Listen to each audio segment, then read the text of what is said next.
చెప్పినా కదా, ముస్లిం అనేటోడు ప్రతిసారి రాజ్యం కోసం ఓటేసిండు.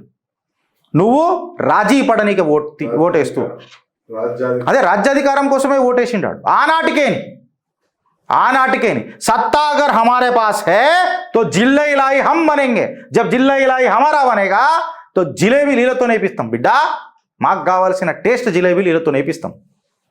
ఆనాటికేని చరిత్ర. నువ్వు చరిత్ర చదివి కూడా నీ రక్తం మరగది, నీకు ఆలోచన రాదు. ఎందుకంటే నువ్వు అనుభవించనీకే పుట్టినవు కదరా, అనుభవించనీకే పుట్టినవు. గిరీష్ నువ్వు మాట్లాడితే సేమ్ నాలక్కనే నాకు మస్తు వస్తారా బాయ్, నీ పంపు నువ్వు కొట్టుకోవాలా,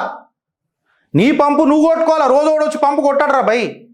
2014లో పుణ్యాత్ముడు ఏదో అడుగు పెట్టిండు భారతదేశంలో, హిందువులకు ఒక జన చైతన్యం కలిగింది. ఇప్పుడు కూడా నీకు కలగకపోతే తిరిగేమిచ్చినావురా బాయ్, నువ్వు తిరిగేమిచ్చినావు?